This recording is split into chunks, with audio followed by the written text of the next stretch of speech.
Hey friends, welcome back to Rita Talks. I'm Rita, and on this YouTube channel, I just share some of the thoughts, ideas that I've been thinking about, some of the things that have been happening in my life, some of the things that I've been reflecting on. Um, in today's video, I just want to talk about basically this feeling that I've been having that, like, okay, I think right now the most important thing that I want to develop in my life is my stamina when it comes to work and like putting in like volumes of focused work.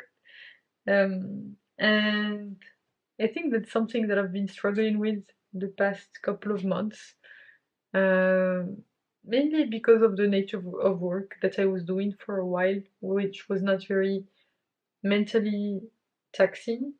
I mean, it was painful, but it was not mentally challenging. It was full of friction, but not intellectually hard, or at least not as hard as some of the stuff that I've done before. In my studies, I was really intellectually challenged, and I just feel like I think right now I'm not as much, but I really want to get back to that volume of work and like ability to put in hours learning something, working on something, making it better, and just being able to stick with it. And I think that's something that, like, probably through my half marathon training, that I've been able to do when it comes to physical stuff. Like, I can endure like physical exercise, I've trained myself to do it. But now I want to take that into my like work and basically anything that relates to mental output, because I think that's where um, like I can be much better. Like, I know I've done much harder things in that space, and I just want to get back to that level of performing at that capacity that I know that I'm capable of because I've done it in the past. So in some sense, I do need a challenge to help me push to that. But also I've noticed that since I've started, this Twitter thing, like it has been affecting my attention a lot. So actually today I decided that I'm not gonna be constantly scrolling Twitter and trying to engage or whatever. I'm limiting my Twitter use to 15 minutes per day, and I'm gonna do the same as with my Instagram use, like put a lot of friction there, so that it's not a default, because I've noticed that I've been like just defaulting to it. Like first thing in the morning, I open Twitter, which is a terrible thing to do.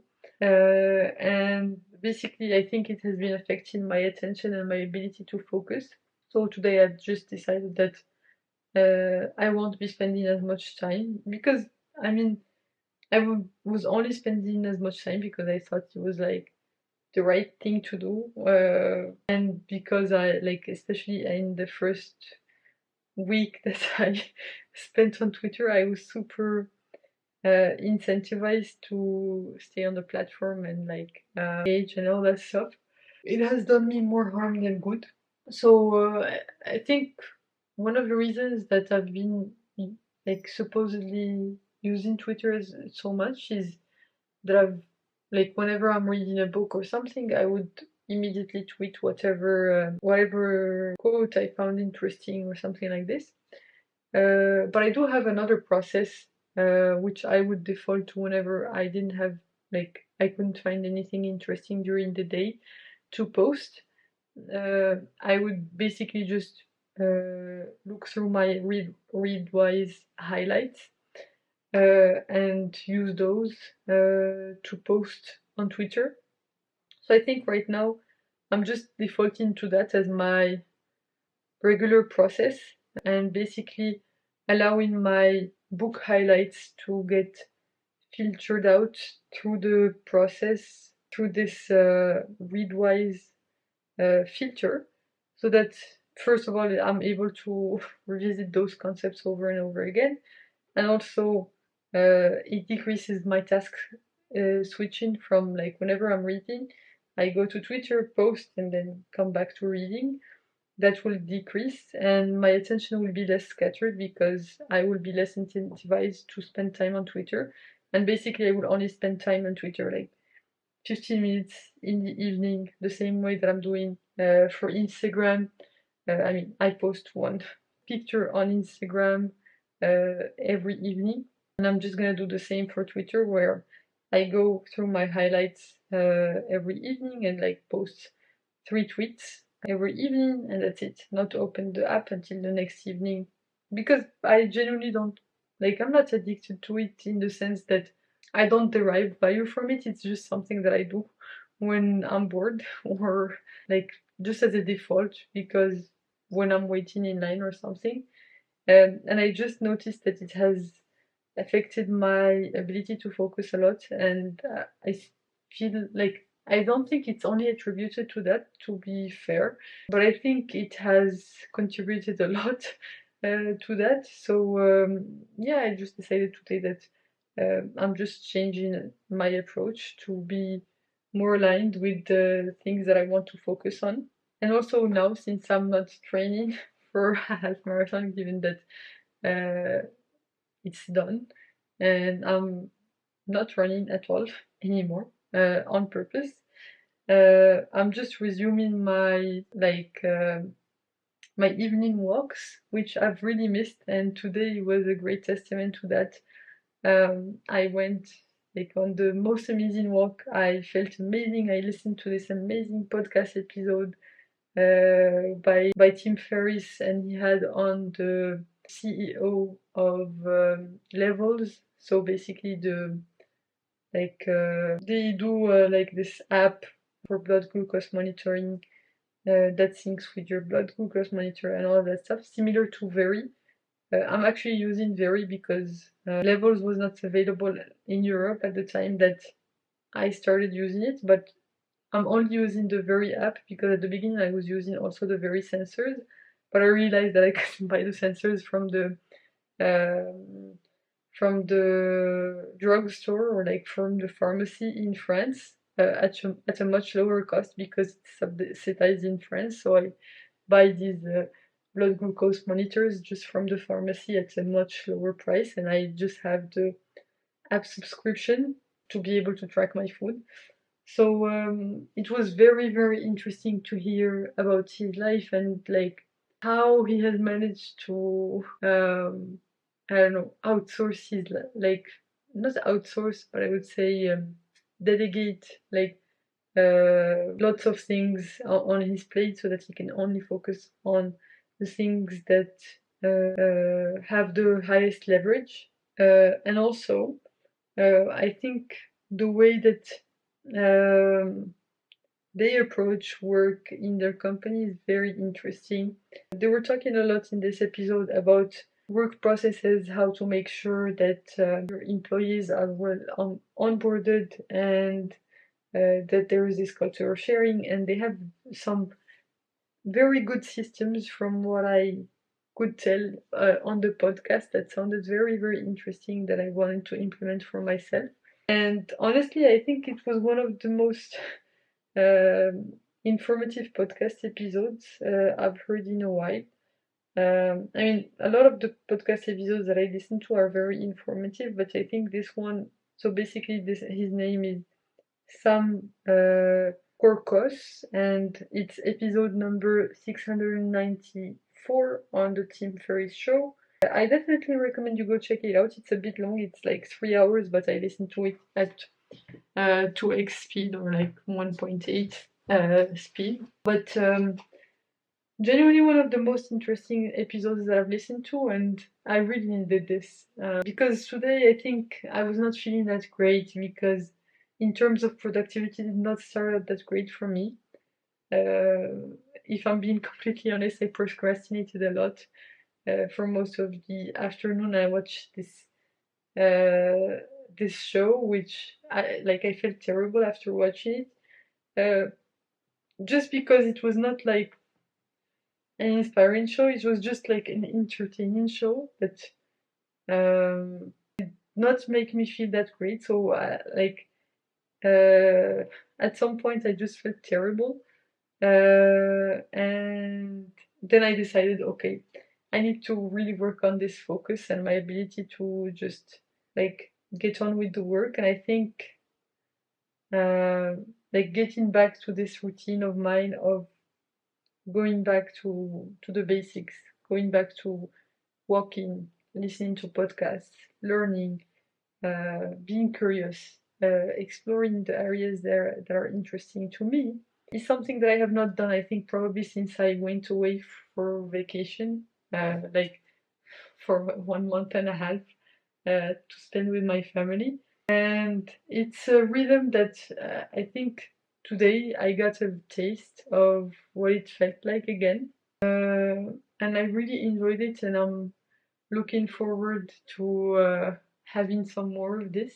But yeah, I think I'm trying to be aware of these patterns in my life, of how I react to things and how things make me feel. And in the end, I mean, I was productive because, like, right now it's like past 2 a.m., so I just stayed up late working to make up for whatever time that I wasted during the day.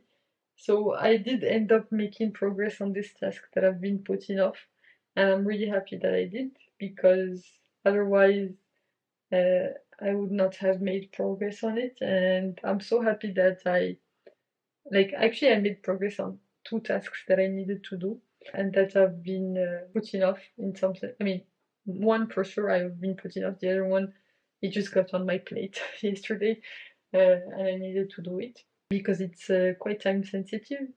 But I'm very happy. I mean, it didn't start out too good today in terms of productivity, but I took matters into my own hand and like made a decision that I don't like how this is going, and that I'm just gonna like get to it and just focus on the things that I need to focus on. And I'm super happy with how that turned out. I think something that played a big role is basically being able to go out and disconnect for a bit.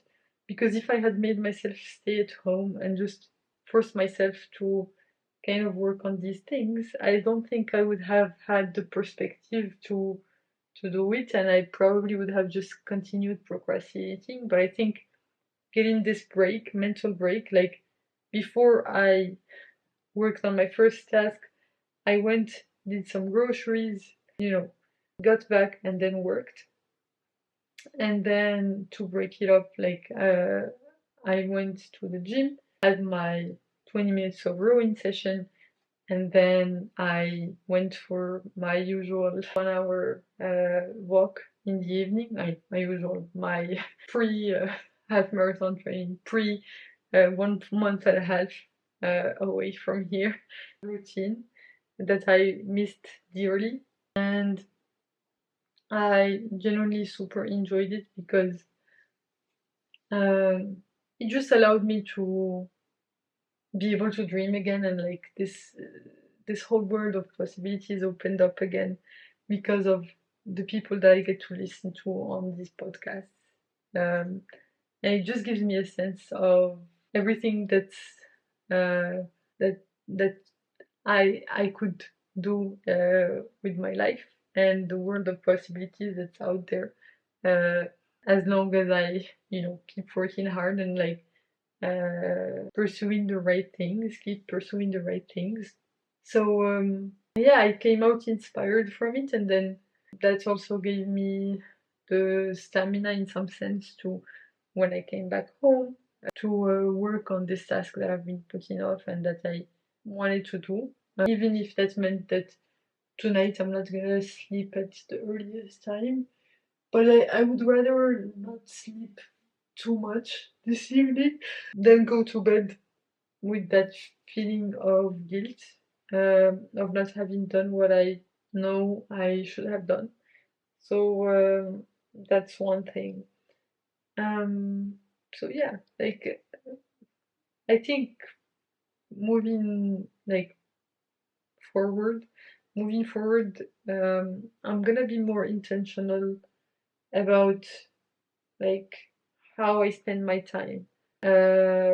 Trying to basically build up my mental muscles, uh, my mental endurance and stamina when it comes to work, and like just have the space and perspective to do my best. Because sometimes, like when I watch too much content that's not inspiring or like necessarily, I don't know, like that's mostly when I watch content that's mostly entertaining and like that, which the main goal is just to keep you watching, I tend to feel terrible. And that's something that I think it's okay not to be perfect and not to and like to do it sometimes, and it's a good reminder of that feeling that I absolutely hate. Like literally, I'm so conscious of it.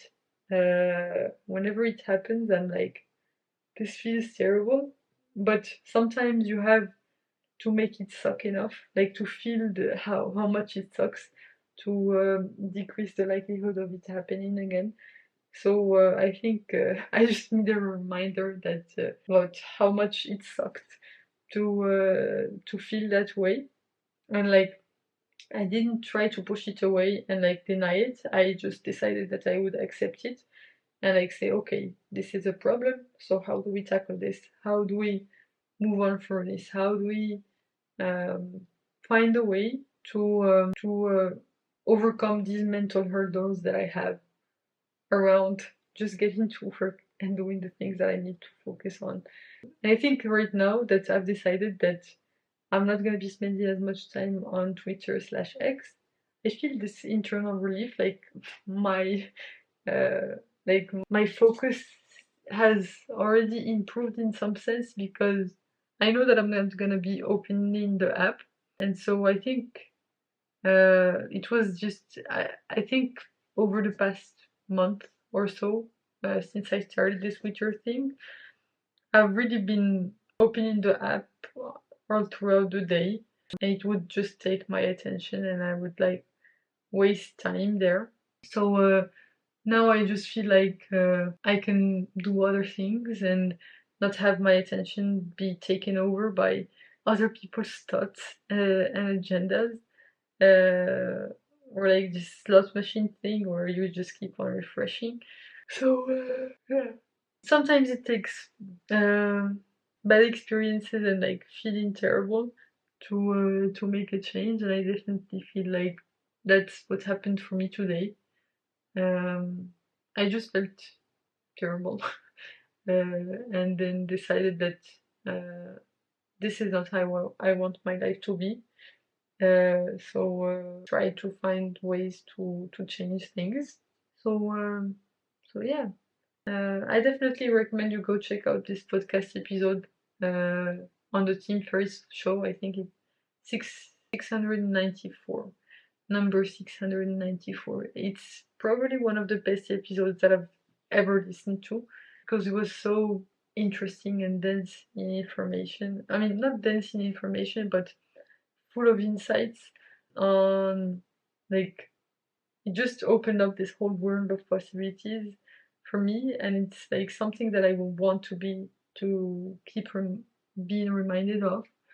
So so yeah, I think it's probably something worth checking out. Anyway, thanks a lot for tuning in today. I hope you had a fantastic day, night, whichever time of the it is where you are right now. You can click here to watch my previous video on this channel, and you can click here to watch my latest video on the channel overall. I'm gonna go to sleep.